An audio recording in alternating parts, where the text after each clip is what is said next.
So we are having a wonderful CSC Leaders Week, and I'm incredibly excited because I'm just going to go and meet Paul Polman, who is the CEO of Unilever.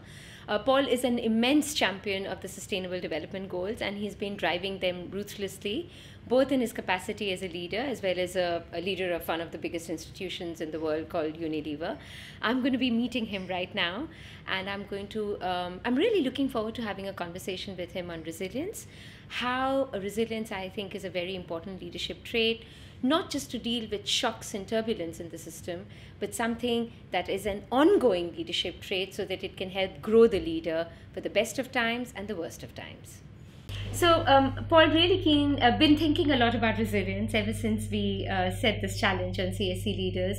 And one of the things that keeps coming to my mind is this whole thing about resilience as a key leadership trait for the future, given where the world is. And just listening to you speak, I often think about the VUCA world that everybody talks about. And what do you think about resilience as a trait for the future? How do you bring that into everything that you'll do at Unilever? Because I think it's increasingly a very important issue in the world today. No, that's absolutely right, Adi, and it's such an important question. I think about resilience quite a lot, but I think with it together with agility. So there is no question that this world is changing faster than at any time, and that the pace of change is going to increase. Technology being one of the things, but many other forces are coming together. So companies or people that are going to survive are the ones that are agile, reinvent themselves, organizations that can adapt, but then also have a certain level of resilience. Where does resilience come from, even in an organization or in a person? By having a deeper anchor, a true north. So purpose is a very important part. If people really know what the values are that they want to live by, what their reason for being is, then a lot of the decisions that you take become easier. In a very volatile world for business as well, it's not so easy to take decisions. Many of the paths have never been walked before. You don't know what direction things are going. And then being driven by a deeper inner sense of purpose is a very important thing. What about inclusion? Because I often think that inclusion is such an important... inclusion is a big part of resilience, absolutely, because resilience is also having a community around you that makes you stronger, that protects you when it is needed. Unilever's business model, if we start there first, is a model that is owned by many people. We work with many stakeholders, and these stakeholders protect us, but they also give us courage to do sometimes things we wouldn't otherwise do. That company doesn't belong to us or just to the shareholders. So that is resilience by building an ecosystem. We work with governments, we work with NGOs, we work with other parts of civil society, academics, etc. And they all become part of a Unilever. It not only creates more opportunities, it prevents us also from doing the wrong things, and it might even prevent us from having shocks.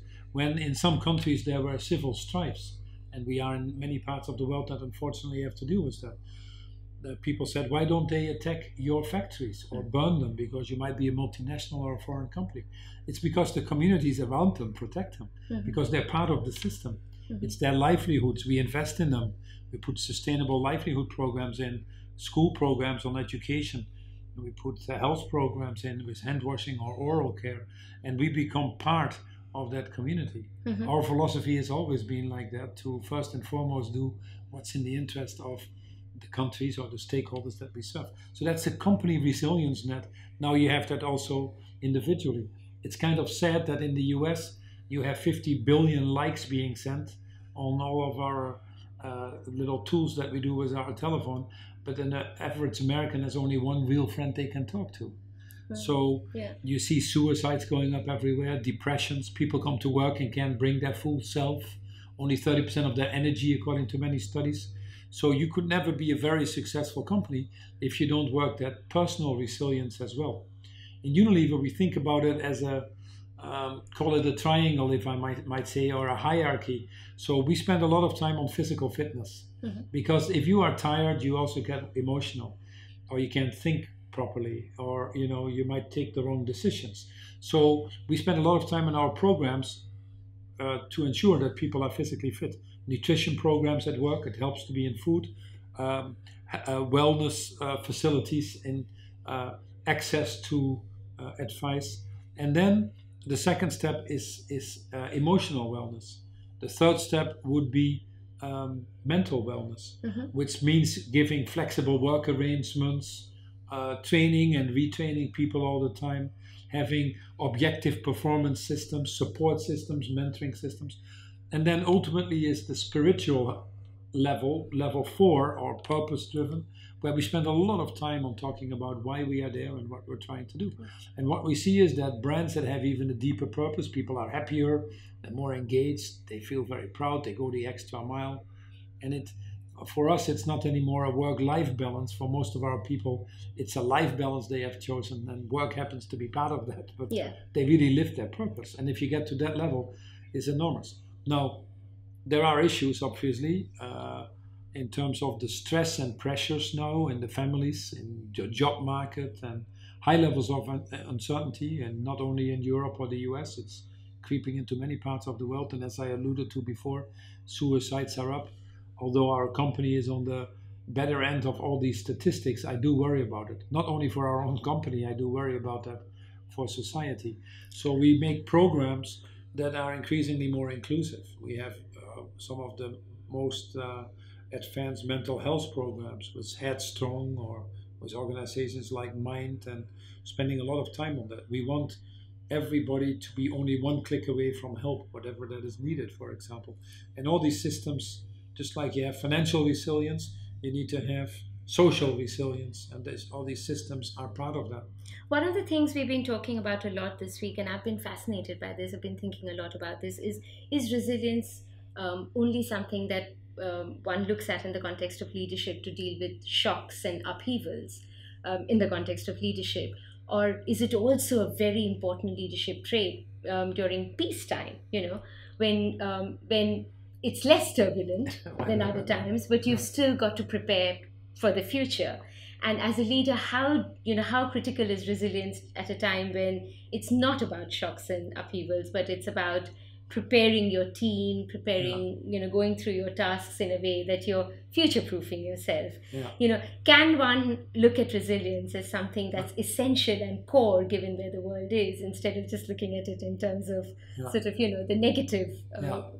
No, I see it as positive resilience. I don't see it as negative, but you are right. It is often associated with trying to build something to fight off evil forces. Just to counter the negative impact. So I understand that. So, well, first of all, if you it was triggered. It's an interesting thing. I mean, I didn't come up with it, but I've been thinking a lot about it.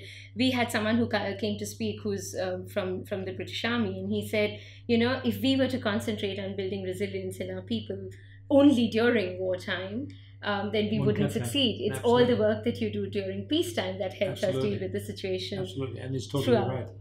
Totally right. I just wondered, did you have any thoughts on that? So no, absolutely. Well, first of all, on your comment, when you have peace in business, unfortunately, we live in a world that it's a luxury to have a moment of peace in business. So I think there will always be change, and resilience will be needed for any of the factors, good or bad. But resilience is important to build that up, because resilience gives you capacity to do more. So, for example, resilient cities, this week you're talking cities, resilient cities can handle shocks of climate change, but they're also often more prosperous cities. They employ the people, they provide the food, they have better environmental or social standards. So resilience is a positive thing. You have to often, in a preventive way, build resilience, not wait for the crisis. It might show up when there is a crisis, but that resilience, that often gives you determination or focus to also enormously actively drive the positive forces that you want to have. So I see both of them together. We want people, we went to church before there were crises to create that inner peace and to build that inner resilience. To raise your families, to be part of your communities. So that it prepares you for a time. So that it also prepares you for things that you might want to take a little bit of money out of the bank account, so to speak, of goodness and relationships. So you need both. You need the both. And you need to deposit in it as much as you sometimes need to withdraw from it. The other thing, Paul, that I've been thinking about a lot, and I've been sharing with some of the participants and my colleagues, is this whole thing about vulnerability. Yeah. In the context of resilience and leadership, Yeah. because I noticed that you've got Unilever in 190 countries. You're spending all your time spending time across different cultures. I noticed that often resilience, because it's association with strength and super strength, often if leaders it's almost like you can't be vulnerable and yet be resilient at the same time. Showing your vulnerability or being or feeling comfortable sharing your weakness with your team is often not seen to be resilience across different cultures. Yeah. And increasingly in the world of today, being vulnerable is possibly something that can be endearing when you're trying to build capacity, or as you said, trying to do more. Yeah. I mean, have you ever had any thoughts around this? So I personally don't think, and I actually do, I don't think it's bad for a CEO to cry when he feels like crying or she feels like crying. I don't think it's only the right of women to cry. So I think, first of all, to be a good leader, you need to be a good human being. And that is also not perhaps being fully aware of your weaknesses, but certainly trying to understand what your strengths and weaknesses are. I'm very fortunate now. When I just gave my talk, I asked my wife right away, what did you really think? And so I seek that feedback. If you want to build a real team, often we want everybody to be perfect and we dramatize these weaknesses, but we have no weaknesses, we have differences. And it is much better to create diversity in the team and give people the opportunity not to spend too much time on correcting what we would call weaknesses, but to put all their energy in driving their strengths. Mm-hmm. So also how we manage a organization, relationships, and people. Now, vulnerability, I don't see the word vulnerability in my vocabulary actually, other than vulnerable people that cannot be protected from things that they should be protected against. There I can see the word. But for people like us, it is more being human beings, being yourself. Think about a world or a work environment that you are, where you can really be yourself. Mm-hmm. And then you're able to develop yourself to the fullest potential. The amount of energy that unlocks in a company is enormous. I got a phone call a few years ago from then the Archbishop, the Roman Catholic Archbishop in London, Vincent Nichols, wonderful man. So I took it because, I would have taken it from the rabbi as well, because I don't know what happens to me when my time is up here. So I'd rather keep my options open, to be honest. But he said, Paul, I just wanted to check something. In my congregation, I see more and more people unhappy. They leave home and kiss their children goodbye, and they want a wonderful world for their daughters and for their husband or for their wives. And they have enormous values and aspirations. And then they come to work, and these values are being violated. It's all about how to make more money or how to mislead a consumer or someone who purchases these products, how to make a false claim, how to avoid being caught in a legal system that sometimes isn't clear. But the real character and real ethics is obviously what you do in the dark that shines in the light. And so it boils down to purpose, where people can only be successful, I believe, longer term, if your values and ultimately your purpose is aligned with the institutions that you work for. That is really the environment that you can develop yourself to your fullest potential, and by doing so, lifting that whole organization up. That's what we try to do, but it's very hard. It's not easy. And you also deal, obviously, with shorter term pressures that might derail you. You deal with cultural aspects. So every day you need to work that. You deal with sometimes behaviors, including myself, that you then regret because sometimes you are emotional or we are all human beings.